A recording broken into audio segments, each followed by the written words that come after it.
Deus não é propriedade de uma religião. Graças a Deus por isso. Deus é muito maior do que o cristianismo. O que eu e você sabemos sobre Deus? Deus é mistério absoluto. Deus não se dá a conhecer toda hora. Mas como que nós cristãos, eu sou cristã, podemos dizer que conhecemos alguma coisa de Deus? Deixa o seu like aqui nesse vídeo, deixa o seu comentário gentil e educado, leia o manifesto aqui, que você vai ver para quem que eu estou falando esse vídeo, compartilha com alguém que você acha necessário ouvir esse conteúdo e vamos lá! Existe aquilo que a gente chama de revelação. Revelação é tirar o véu, é tirar uma pontinha do véu, ou seja, a gente sabe um pouquinho sobre Deus. E o que eu e você sabemos sobre Deus é símbolo de Deus. Tem um teólogo que eu estudei no mestrado, chamado Paul Tillich, que ele diz o seguinte, que Deus é símbolo de Deus e que há um Deus acima de Deus. Você consegue entender isso? A magnitude, a grandeza de pensar que existe um Deus acima de Deus? Toda vez que uma religião afirma Deus, usa essa palavra Deus, essa palavra Deus se torna símbolo de algo muito maior que a razão humana não consegue abarcar. E aí os opositores do Paul Tillich diziam assim, mas Deus é só um símbolo? Ele diz assim, o símbolo participa daquilo que ele aponta. Então o símbolo é aquilo que fica no lugar daquilo que ele aponta. Quando a gente fala sobre Deus e diz que Deus é um símbolo, a gente está dizendo o seguinte, é aquilo que a razão humana pode compreender. Então o Deus cristão é aquilo que o cristianismo pode aprender de Deus. É aquilo que o cristianismo, em determinado momento histórico, em determinado momento cultural, conseguiu se apropriar de Deus. Herdeiros de um passado, sim, de um passado judaico, herdeiro de uma cultura judaica, herdeiro de uma cultura helênica, que o cristianismo vai ser esse encontro do judaísmo, do profetismo judaico com o helenismo. É nesse encontro que nasce a fé em Jesus de Nazaré. Então, o cristianismo não é proprietário de Deus. Existe um Deus acima de Deus e esse Deus acima de Deus se manifesta em todas as culturas,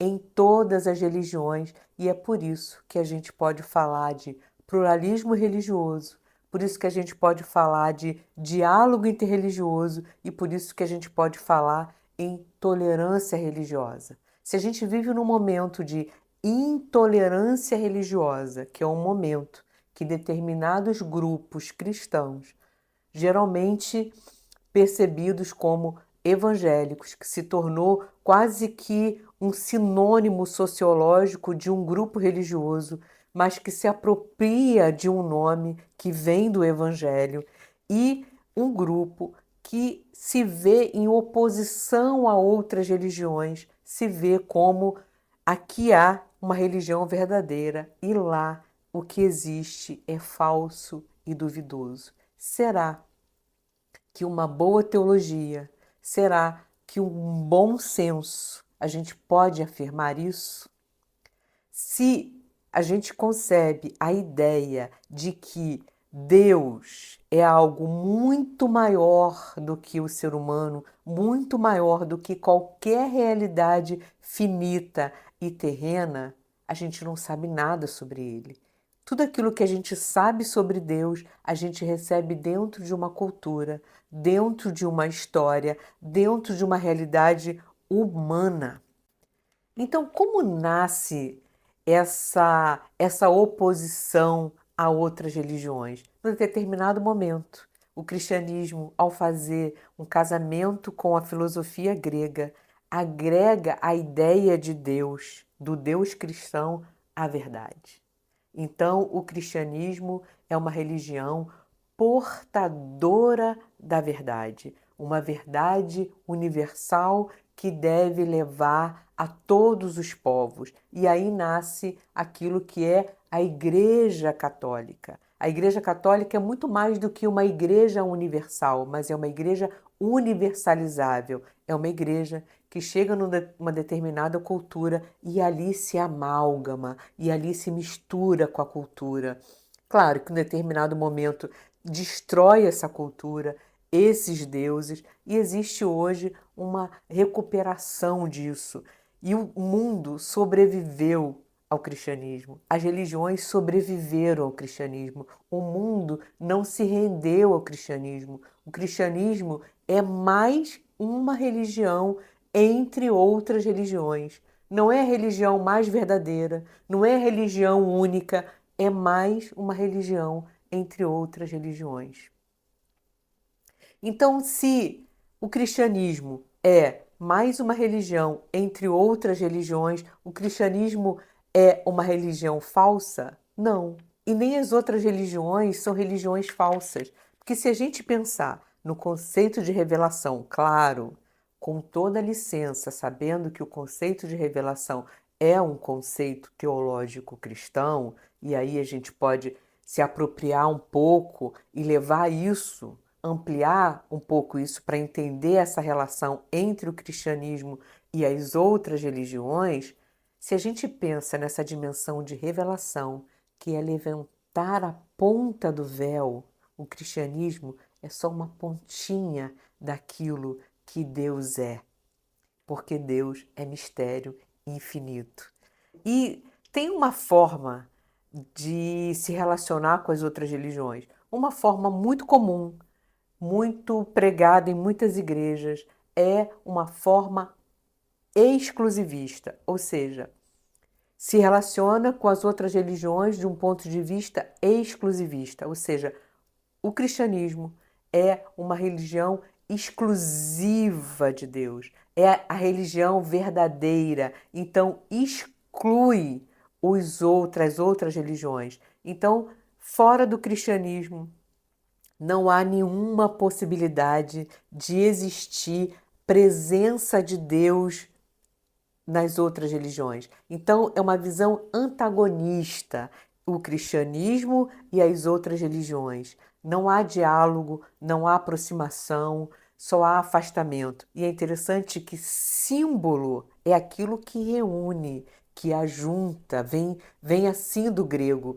E diábolo é aquilo que afasta. Então se vê nas outras religiões a dimensão diabólica, demoníaca, aquilo que deve ser afastado e evitado de qualquer jeito.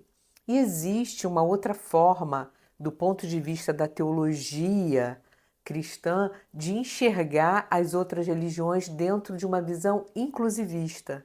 Ou seja, é uma visão onde o reino de Deus é maior do que a igreja, é uma visão que o Espírito de Cristo habita todo mundo, e tem um teólogo chamado Karl Rahner que ele fala sobre o cristão anônimo. É claro que aí algumas pessoas podem dizer assim, mas não é uma forma imperialista do cristão ver o mundo? Pode ser, e talvez seja assim, mas é uma forma um pouquinho mais dialogal de entender as outras religiões do que uma forma exclusivista, excludente, de oposição. Então, dentro dessa visão, o cristão anônimo são aquelas pessoas que vivem segundo os valores de Cristo. E que valores são esses? O amor ao próximo, o respeito, a dignidade, a luta pelos direitos das pessoas, a valorização do outro, e esse outro que é diferente, e esse outro que não é igual a mim e por isso, por ser o outro, deve ser respeitado na sua alteridade, na sua diferença. E uma maneira pluralista de enxergar isso. O que é esse pluralismo? Em todas as religiões há uma dimensão do divino. Todas as religiões estão apontando para o divino. Todas as religiões são testemunhas dessa realidade. Todas as religiões pregam isso, ou seja, há ali uma forma de se encontrar com esse divino que se manifesta no interior humano, que se manifesta na história humana e que se manifesta numa cultura humana. Então, se manifesta numa cultura humana, o ser humano só pode perceber esse Deus simbolicamente na cultura em que ele vive. Mas o cristianismo, assim como as outras religiões monoteístas, o judaísmo e o islamismo, trazem a ideia de um Deus único, e muitas religiões são politeístas. Mas isso é um tema para um próximo vídeo, que eu vou falar sobre como é que é esse monoteísmo cristão, que não é um pouquinho diferente do monoteísmo dos judeus e um pouquinho diferente do monoteísmo do islamismo. Então, como é que seria um bom diálogo do cristianismo em relação a outras religiões? Será que é possível sentar na mesa? Será que é possível se reunir e discutir questões da paz mundial, das questões do meio ambiente? Tem um teólogo católico, também já falecido, como Karl Rahner ou Hans King, que ele vai falar que não é possível se falar de paz mundial sem se falar em ecumenismo e em diálogo religioso. Enquanto houver cristãos contra cristãos protestantes contra cristãos católicos, enquanto houver cristãos contra as outras religiões, contra o hinduísmo, contra o islamismo, contra o judaísmo, seja qualquer outra religião, não vai haver paz no mundo. Então, como é que a gente pode sentar todos juntos? Como é que é possível que as religiões deem as mãos? Como é que é possível que haja paz no mundo? Lá no Evangelho de João, Jesus diz que haverá um só povo, um só rebanho.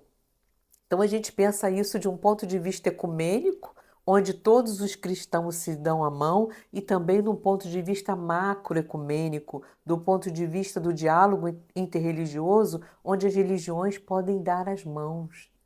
Judeus, muçulmanos, budistas, hinduístas, seja qualquer religião, as pessoas, seja as religiões de matriz afro no Brasil, como por exemplo a Umbanda, que é uma dissidência do espiritismo europeu, o próprio espiritismo, o candomblé, ou seja, as religiões se unindo em torno de um bem maior. Que bem maior? O humano, a terra, Gaia,